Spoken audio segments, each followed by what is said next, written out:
Bonjour, ici Rodolphe Simoneau et je vous souhaite la bienvenue sur cette vidéo sur le juste à temps. Alors on va voir un petit peu ce qu'est le juste à temps et pour ce faire je vous propose trois points dans cette vidéo. Le premier c'est, on va parler un petit peu de comment les inventaires sont là pour cacher les problèmes de production qu'on peut avoir dans les entreprises. Le deuxième point que je voudrais passer en vue avec vous, ce sont les deux conditions nécessaires à avoir avant d'implanter une politique de juste à temps dans une entreprise.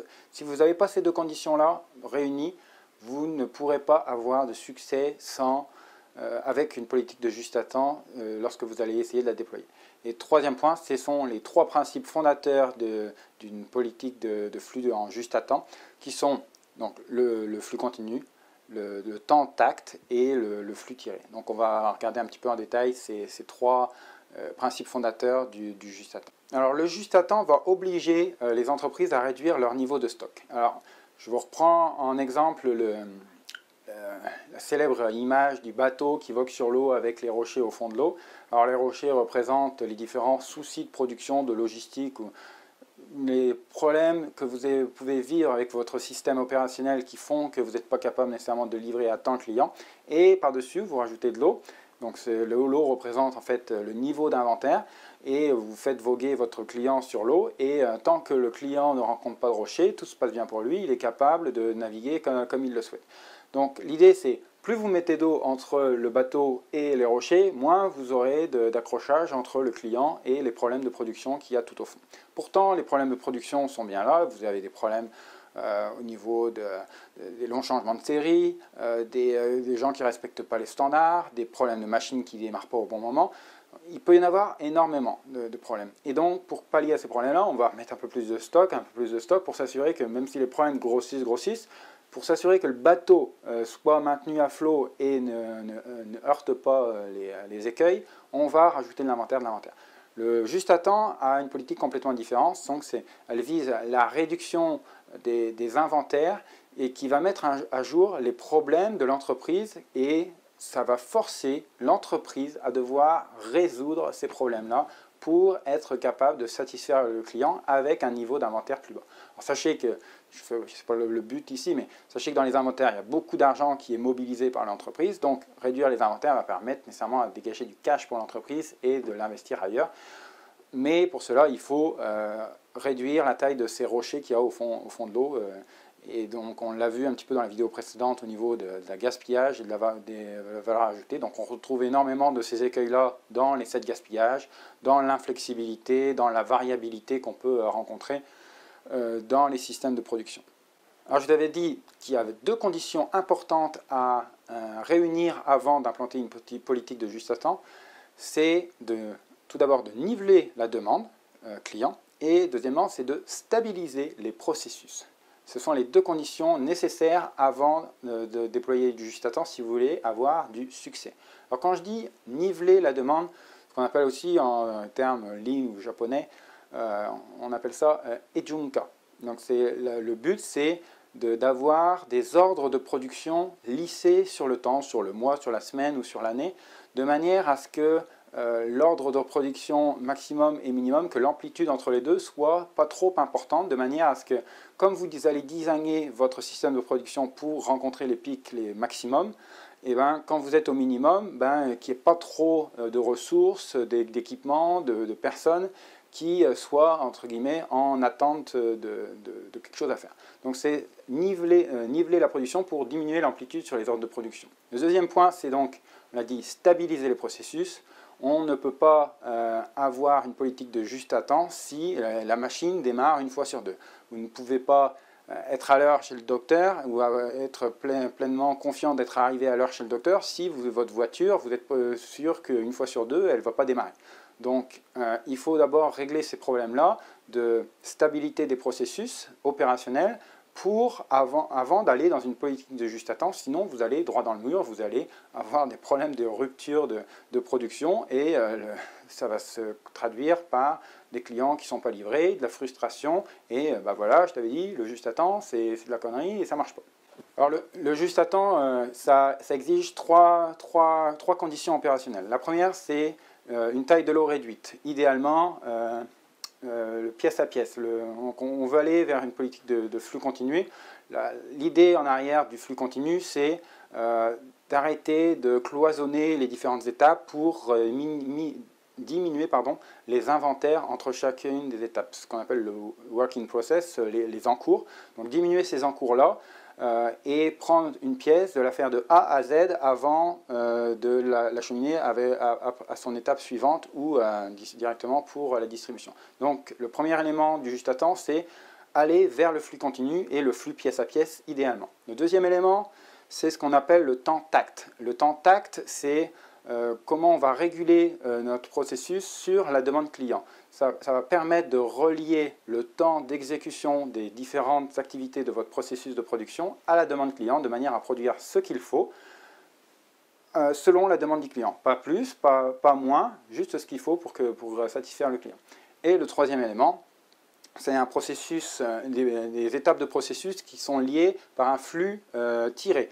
Donc le flux tiré, on va pouvoir l'obtenir avec des Kanban, par exemple, entre les différentes étapes du processus. Donc c'est relier les processus les uns entre les autres à l'aide de Kanban, de manière à contrôler visuellement le flux et de savoir quel processus doit fournir à tel autre pour satisfaire la demande client la demande qui est régulée sur la demande client grâce au temps tact. Donc c'est les trois dimensions importantes du juste à temps.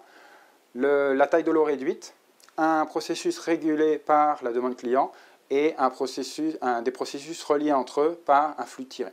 On l'a dit, le flux continu, qu'est-ce que ça va nous apporter? Ça va nous permettre de diminuer fortement les encours, parce que de l'étape A à l'étape B, avant j'avais l'habitude que ce soit deux personnes différentes, et donc la personne A fabriquait son étape 1, faisait un encours pour l'étape B, et chacun travaillait de façon cloisonnée, et donc empilait, soit on avait trop en amont, ou on avait trop en aval, et soit attendait, ou soit était tout le temps en train de devoir produire sans égard à la demande client. Donc l'idée d'aller vers un flux continu, c'est chacun fait de A à Z le processus de fabrication, et dès que j'ai fini, hop, je achemine jusqu'à la dernière étape de fabrication, de façon à avoir un flux pièce à pièce.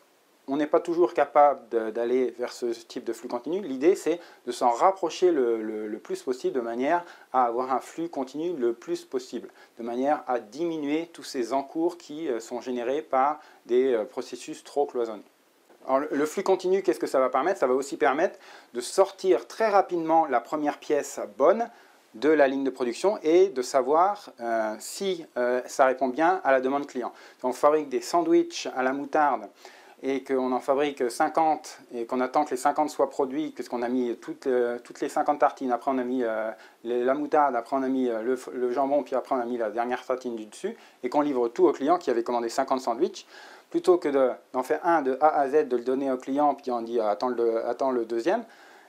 Dans le premier cas, il va avoir attendu longtemps pour dire finalement mes sandwichs, je ne les voulais pas à la moutarde, je les voulais au ketchup, alors que dans le deuxième cas, il va rapidement voir que c'est de la moutarde, il va rapidement réajuster sa demande, et on n'aura pas 50 sandwichs sur les bras à la moutarde que personne ne veut.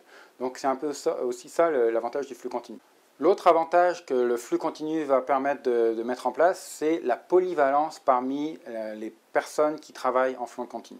Donc, dans les approches par lot, chacun donc est cloisonné dans les étapes de fabrication auxquelles il est assigné, et donc il n'y a pas nécessairement de collaboration entre les différentes cloisons, ou en tout cas il peut y en avoir de mise en place, mais de façon ultime, visuellement, ça ne saute pas aux yeux, et donc chacun va réaliser son étape indifféremment des autres étapes. Dans l'approche en flux continu, comme tout le monde fait de A à Z les étapes de fabrication, tout le monde est capable de remplacer tout le monde.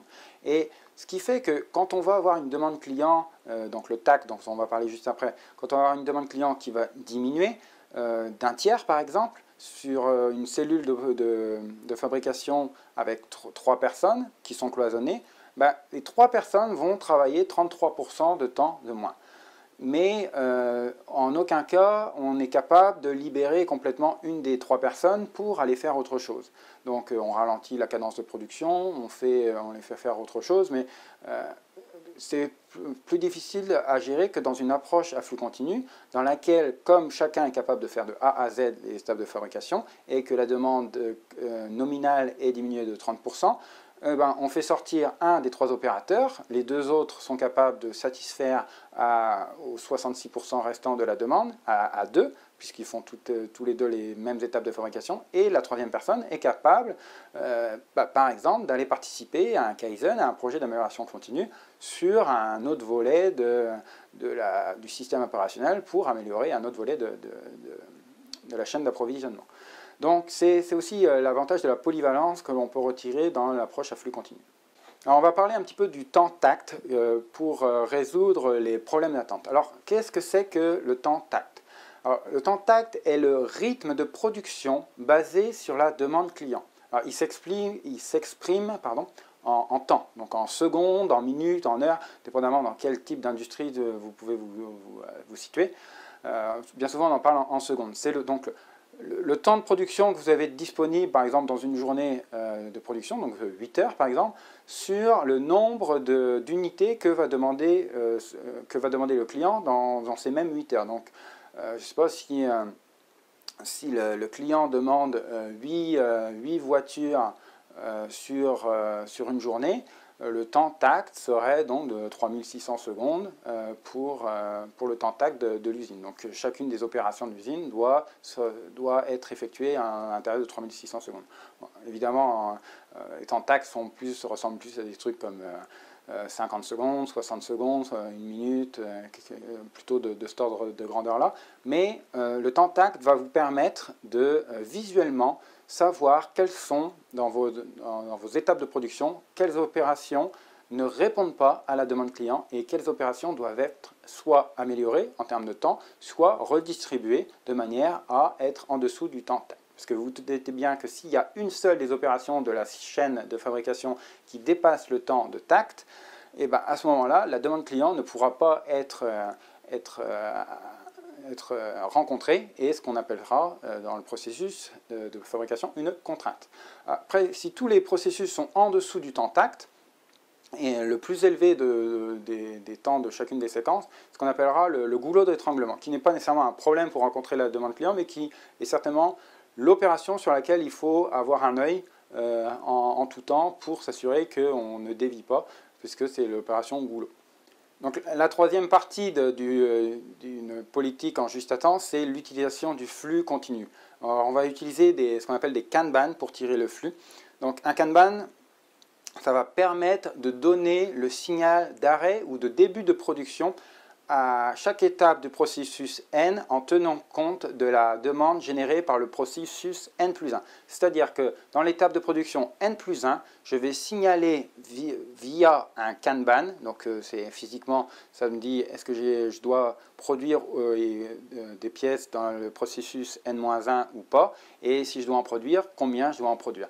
Donc de cette façon-là, le processus N est rattaché au processus N plus 1 par ce Kanban-là, et chacune des opérations en amont est gérée par le temps de tact pour être en mesure de répondre à la demande client. Donc chacun des Kanban, entre chacune des étapes de production, va réguler à la fois dans le temps, mais aussi visuellement le déclenchement de oui, je commence à produire, ou non, je ne produis pas, il y en a suffisamment en amont pour continuer à produire. Donc j'espère que cette vidéo vous aura aidé pour mieux comprendre un petit peu le juste à temps. Prochaine vidéo, on parlera de Jidoka, et en attendant, rendez-vous sur le site www.leandigestion.fr pour en savoir un petit peu plus sur le Lean Management et vous expliquer un petit peu tout ce qu'on a oublié de vous dire sur ce sujet.